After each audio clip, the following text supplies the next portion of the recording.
Okay, hello everybody. We are going to start the office hours now for our College Learning Strategies 1010 section W05. I'm Dr. Sands, and I'm just going to share the screen with you.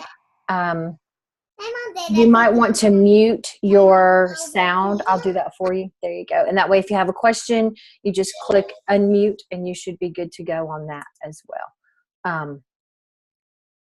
Okay, so today we're going to talk about a couple of things that might be confusing you.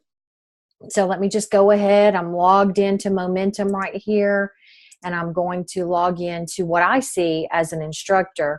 And just to remind you that, well, let's see, let's go into the correct section of College Learning Strategies.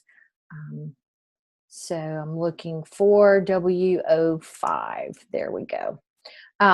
So this is what I see when I log in. I have posted a couple of new announcements for you guys, and through the news is how I primarily communicate with you. So I want you to know that I will send an email often, but the best way to stay in touch with us in the online class is to visit Momentum every day and check your news. You may be able to do an RSS, which means every time that there is an updated announcement, you will get a notification either via email or on your phone. Hello, I'm just going to mute. Hey, I'm just going to mute you. And the way you unmute yourself is you just click in the box. If you have a question, that way there will be no background noise. That's okay? You hear me okay? Okay, good. All right. So this is the Momentum page, D2L, whatever we want to call it, and I will frequently post announcements. So one thing that I did this morning is I posted a concept card template and rubric for you so that you know what to expect on the concept cards. So the way that you handle this is you would click on the attachment and download it and print it out rather than printing screen, because if you print screen, you're not going to be able to get the full effect, and you're not going to be able to edit it as if it's in a Word document. So I'm going to talk for a few minutes about that. I will always remind you about our online meetings. We have those every Wednesday from 5 until 5:30, and if anyone needs to meet with me by video, I can certainly do that by appointment as well. We'll work something out if you're not available. Please note that I look forward on the screen because my enlarged screen is directly ahead, so you're going to see my profile view, and it's not because I'm not paying attention, it's because I have the camera off to the side, so that might be a little distracting at first. And then I will always send week 2 announcements, week 3 announcements, all of those once a week to remind you of what you should have done and what you should be doing. And today I added in red, submit to Dropbox, submit to Dropbox. So I want to go over 2 things today. Thing 1, how to do a concept card, and thing 2, how to submit your journals and other assignments to the Dropbox. So I want to start by looking at the concept card rubric. Well, maybe I do. I may have to open it back up again. Let's see. Concept card template example. All right. So what I've done is I've created a concept card in Microsoft Word because many of my students function better on screen. So if you choose to create your concept cards on screen, you have a template there, and everything is connected in the blank version, just like this down here. So if you want to copy and paste, you would do Command C if you're a Mac user, Control C if you are a PC user, and you would just hit Control V and then drag it down, and the whole thing will move. Okay, so that way you don't have to constantly print and print and print. It's probably better if you insert a page break before that so that you can have more room on page 2, and then just do a Command V or a Control V, and it's right there. So I have created it so that it's an image where all of these sections are together, so you don't have to worry about anything moving off the page. That can make it very confusing. And I am not OCD, I am ADHD, but I need things to look the same. They need them to be organized. So basically what I did here And you can actually copy and paste my example if you want the text boxes to stay. I added text boxes, just insert text box for all of these things so I can type them in there and they'll be in relatively the same location. So you can do that as well. You can print them out. You can draw your own, whatever makes you feel happy. I personally don't need the flipping over anymore because the vocabulary word itself is in the middle. So just typing it and then reviewing it helps me.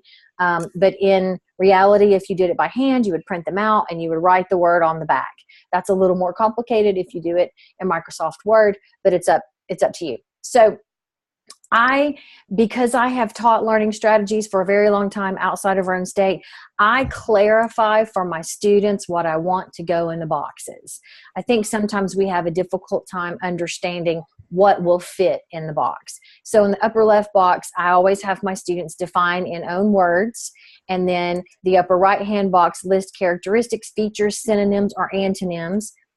And then on the left-hand side at the bottom, write a sentence using the concept and then explain why it is important or relevant. Usually these 4 categories of prompts will fit any possible example. The only thing I can think of different would be probably the list characteristics. If it were a math issue, you might want to do a formula or a math example in that box. But either way, they're your concept cards and you can manipulate them any way that you want. But I've just found that students frequently don't know what to put in the boxes. So my chosen word is inner defender, which is from our reading this week. And to me, an inner defender is a blamer of others. Does not take responsibility and defends me at all costs. So the inner defender is kind of like inner defensive. When something goes wrong, it can't possibly be my fault. It has to be somebody else's fault. So think about defensive, and then that will help you remember what inner defender is. So characteristics are: the inner defender blames others, makes excuses, is irrational, has a chip on the shoulder, and is the inner defensive. That's how I remember inner defender. So when I use a sentence with this concept, or when I write a sentence using this concept, when I failed my math test, my inner defender wanted to believe that it was the teacher's fault for not preparing me for the test. So obviously that's a maturity issue. An inner defender is huge in people who lack maturity. But as you grow up, you realize I have to accept my own contribution to the problem. So explain why it is important or relevant, accept responsibility for actions, take control of my future, silence the inner defender, and listen to the inner guide, which means basically I need to grow up. Okay, so this is an example of a concept card. Do you have any questions about the concept card? I unmuted you so you can talk. On the back of the concept card? You can, this all goes on the front, but if you're using them as flashcards where you want to memorize, it is helpful to print them out. What I have my students do last semester is print them out and cut them in half, but leave the holes, punch 2 holes in each half so that you can still put them in the notebook. That way you don't lose them. And then you can still separate them out, flip them over, practice with them. And then when it comes time to collect them back up again, you can put them back in the binder. So it's very helpful to be able to use half pages and punch 2 holes in each one so that they fit nicely into the notebook. Okay. Okay, does that make sense? Okay, so I'm going to go on and minimize out of this. Now, if all of my cards are in Microsoft Word, they're really easy to submit. So one of the things that I need to do, and I need to move you over here because you're blocking my screen a little bit. I need to go to assessments. Well, first what I'm going to do is I'm going to do view as banner student so that I will show you what it looks like to you. So this is what momentum looks like to you. I would go to assessments in Dropbox. So here's the interesting piece. It looks like, okay, Strong's career inventory, monthly and weekly count. Okay, there's the Lassie, there's the self-assessment. The self-assessment came earlier than the Strong's career. So the confusing part is there's a lot of stuff in here that's not in order. So just be patient because there are your journals on the second page. So let's just pretend that I'm going to go in and I have all of my collection of 10 concept cards to turn in. So that's concept card 1. Okay, so you get 10 cards for the first submission, 10 cards for the second submission, 10 cards for the third submission. So let's just say I want to insert my concept cards. What I will do, if I've done this on Microsoft Word, I will click add a file, and then I will go to my computer and I will upload. Mine is concept card template example. And I will click open and it will go. Okay. Now, if you do concept cards by hand or you print them out, you can do one of two things. You can scan them in and submit them as a PDF if you have a scanner, or you can simply take pictures of them, and then when it says add a file, you will drag and drop the pictures that you have saved on your computer. To me, in my heart of hearts, I've been teaching online for about 5 years. It's so much easier just to do them on Microsoft Word. And even if I cut them out to practice with them, I can still send them as a Word document attachment. So that's your choice, but that's how you submit just about everything to Dropbox. Now, the interesting piece here is that when in doubt, look in Dropbox. If you don't know how to submit it or you don't know exactly where things need to go, check for Dropbox, because there's a link for Dropbox for just about everything. The notebook turn-in 1 is the first half of your notebook. The notebook turn-in 2 is the second half of your notebook.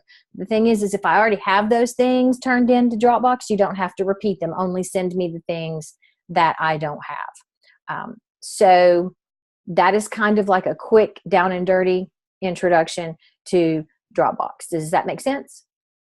Okay, good.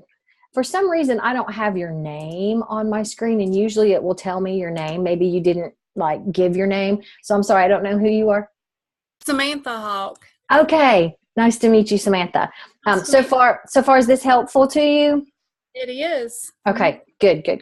All right. So now what we're going to do is go to the situation with the journals. Now, I'm also an English teacher. I teach 1010 and 1020 English.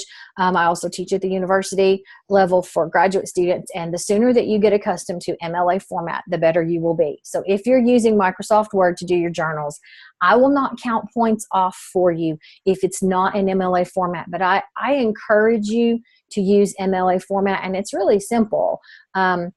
When you type, you just make sure that your document is formatted with 1-inch margins all the way around, 1, 1, 1, 1. And when I used to work in the Writing Center, I spent a lot of time helping students format with MLA.